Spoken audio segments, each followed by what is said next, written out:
Messiah College, now Messiah University, which has been Division III national soccer champs. I mean, it's a very good school. Division III soccer champs.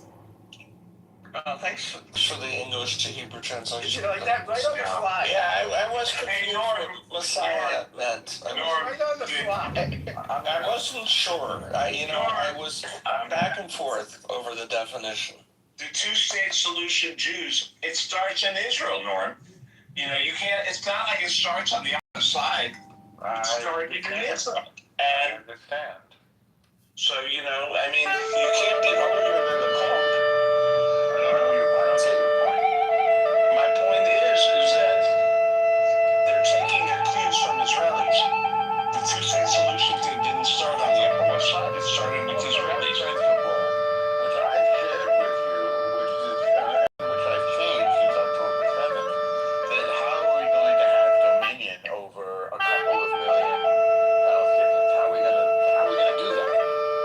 Right. And there's no real answer for that. But there are multiple answers. Well, I mean, short of expulsion or something. No. Well, one is very simple. Sort of expulsion. Expel the 300,000 jihadist radicals, and then you're left with 1.7 million people who are, who can be part of the society. That's one. Another is a confederation where they are citizens of Jordan, citizens of Egypt.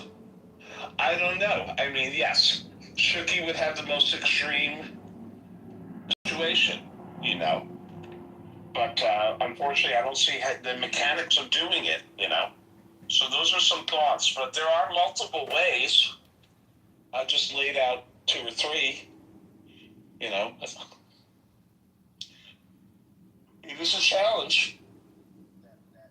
But it beats the alternative. The alternative is to have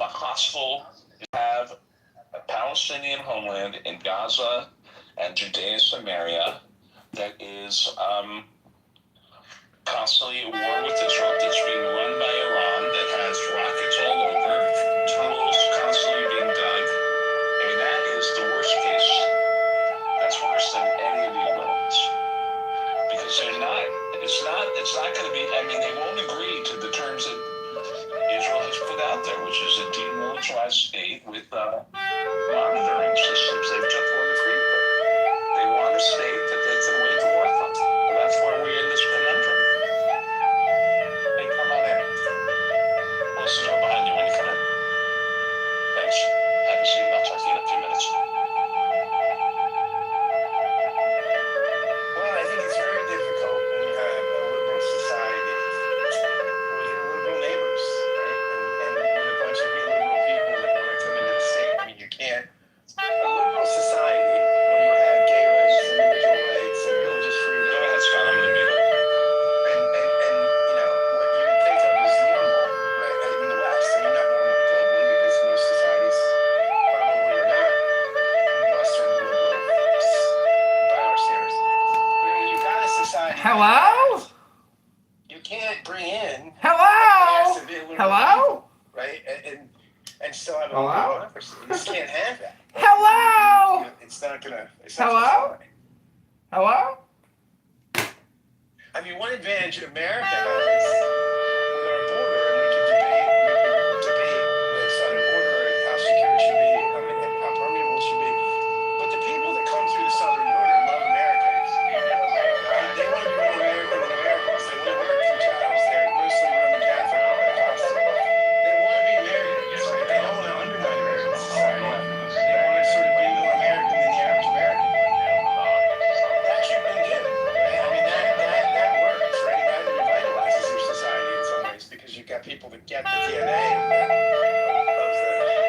country and they want to sort of build on it. I think it's very difficult when you have a different immigration sort of dynamic, which I think Europe has struggled with, right? I mean, Europe has brought in folks from the liberal countries that don't understand free speech and don't understand, and, you do a satire of the prophet and you get stabbed, and, this is the hard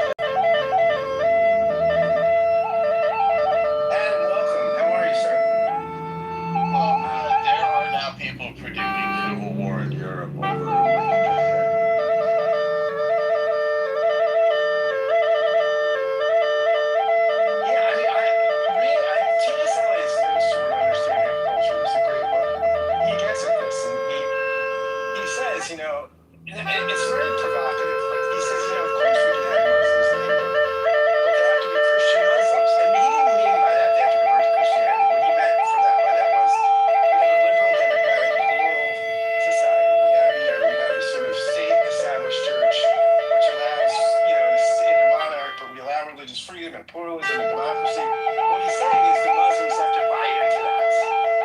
Right? Or the atheist has to buy into that. Everyone has to buy into this sort of liberal democratic pluralistic norm, right? And that's no pun intended. And that's what you need, right? I mean, if you want to have a liberal society, if you don't have a liberal society, well, then you don't need it.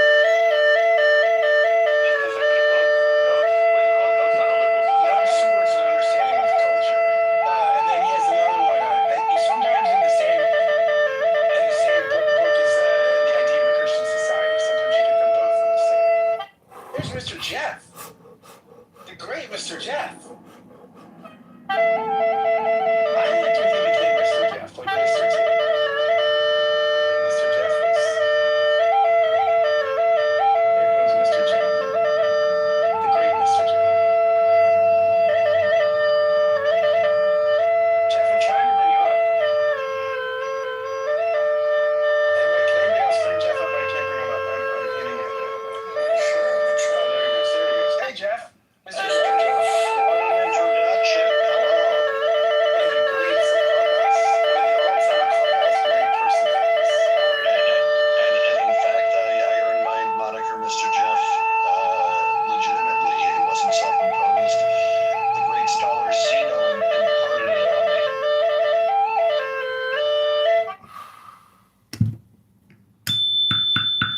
So how you been, Scott? I want you to come up and say hi. I'm good, buddy. I'm good, buddy. I don't see as many of your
Isn't this sort of where the DSA folks are here? Yeah, it is, and that's a little decades of. Yeah, like they didn't learn from 60 million dead between the Soviet Union and China. Like socialism just doesn't work. Well, Parts of it do, like the Nordic countries have got a pretty interesting take on, applying it around social services, but not eliminating the ownership of the means of production or making the means of production state-run. I think the height of Reagan's victory, right, was when it was the Clinton presidency, right? When your opposition takes on your mantle, right? When Clinton says, "There, a big government is welfare reform." Clinton had his own version of Doge, right, which was actually successful. I mean, if you believe in that kind of government efficiency, it's successful. That is the Reaganite winning, right? Saying like, look, he's running to embrace us. Now, I don't think any Democrat would do that, right? I mean, no Democrat would fashion themselves after Reagan or Clinton. I mean, in fact, Clinton now, I think among mainstream Democrats is looked at as the betrayal, right? The one that let the fox into the henhouse. You mean the guy that allowed conservative ideology to infect the second term? Yes, and and and by most accounts, I mean, look, I think if you're a sort of non-ideological person, you look at that and say, this is success, right? I mean, you wind up with a two-term presidency that I think most people, again, they're not overly ideological, look at Clinton as relatively successful, right? It's a good 8 years. Well, if you look at the difference between him and Obama doubled down when he got the message, when he got his shellacking in the midterms, when he got his message that the country wanted a bit of moderation. So then he pulled out his pen and his phone and said, and responded with executive orders. I think, at least he said he was. Yeah. He didn't have the partners that Clinton had. I don't think he had Clinton's capacity to reach across the aisle, their hands across the aisle. I mean, Clinton had things Obama didn't have. Clinton was a much more experienced politician, like much more. And maybe also had a broader vision.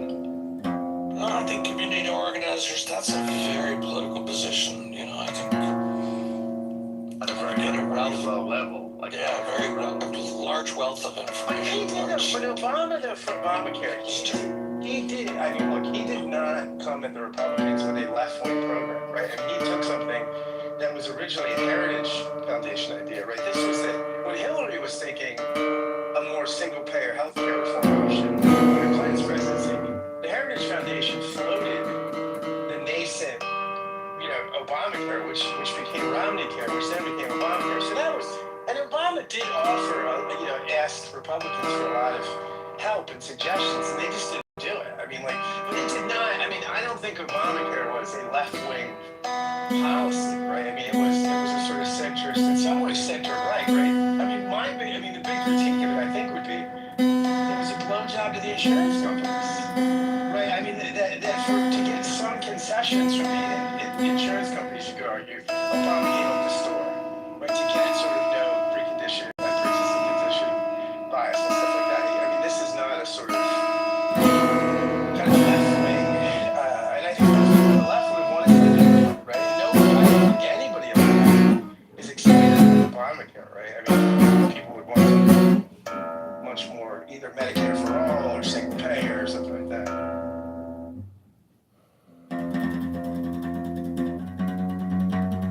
Well, this is the thing about the Federated Republic that there's some really broadly contrasting opinions from state to state.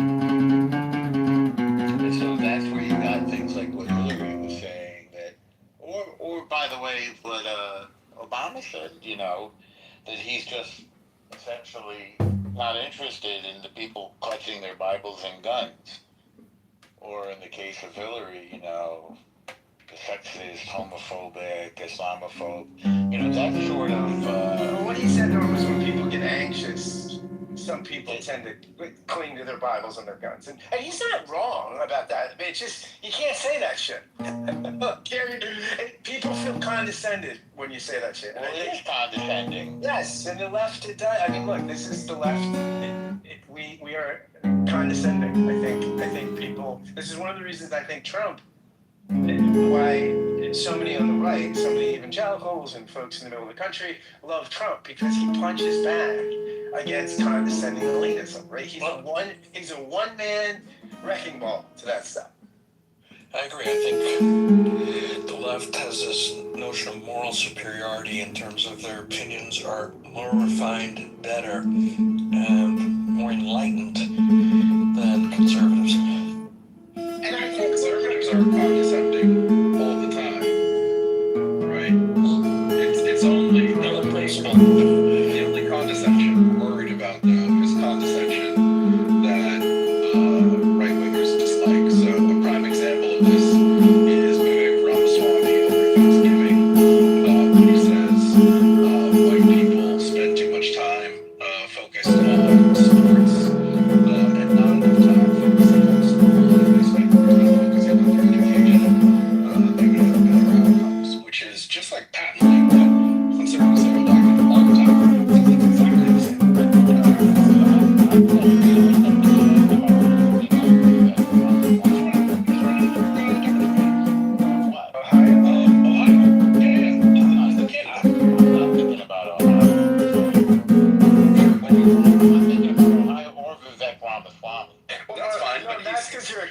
resident New Yorker. Yeah. Why am I thinking about? I haven't been in Ohio. I've never been to Ohio. It's not great. I've got you beat, though. I've never.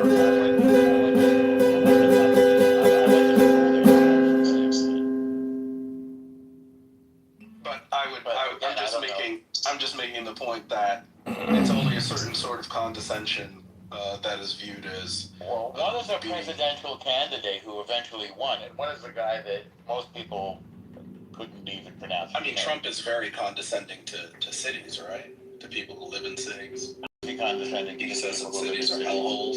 Haven't heard him say that. You've never heard it. You've never heard Yeah, him say no, I that have cities heard are him say that. Yeah, yeah. Hello? You know what? And I. Hello? Cities are cities are. It's time I to think I breathe want. I think I want to.